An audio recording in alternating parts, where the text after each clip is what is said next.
Hey, what's going on, guys? It's Tom. I'm back with another video. Listen, on this video, I wanted to talk about, how if you're coming here to the Philippines, right? And even if you're older, but you're not yet old enough to collect your pension, right? And whether that's a private pension, which is kind of rare nowadays in the U.S., but they're there, or I should say private slash like not Social Security. So in other words, it could be a government job pension, but it's not Social Security, right? So it's just like a regular job pension, right? Direct job pension. If you're and you're not old enough to collect that yet, right? But you want to come here to the in the Philippines to live, and you're still sort of like you feel like you're semi-retired or whatever, and you probably don't have any other income coming in, which I wouldn't advise this, by the way. But I mean, I just wanted to talk about if you're going to do something like that, like let's just say you want to come here and you're not going to be able to have any pension or any income coming in for about 3 years, right? For example, then now how much should you have in the bank, right? Because that's what you're going to be living on, your bank account. Well, this is what I think. This is my opinion, and you could listen or not. But if you're going to be here for 3 years, okay, I think, right? And I know it depends on how you're going to live and all that. Some guys are out there thinking, oh, I'm going to go into province and I can live easily for 1,000 a month and all that. Okay, but realistically, right?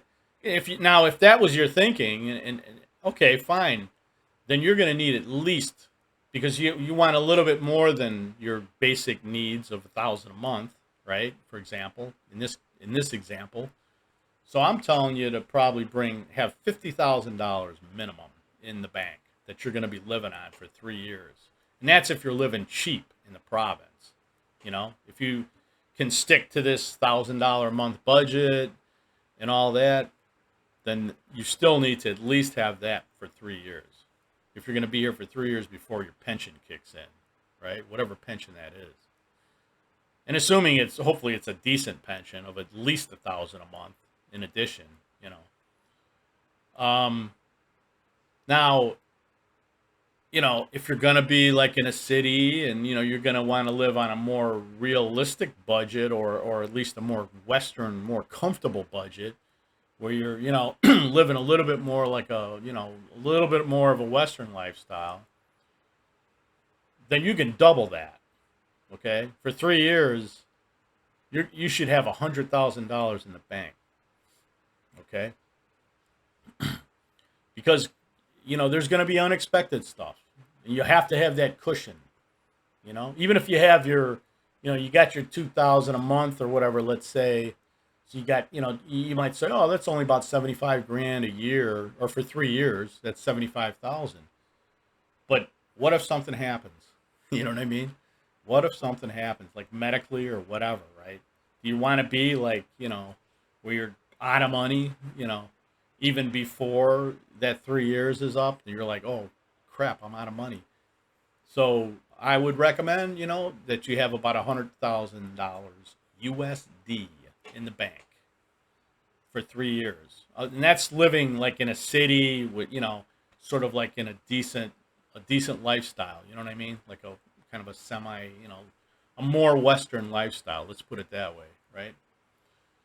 And obviously, the other example of 50,000 for 3 years living on a provincial budget, that's USD, not pesos.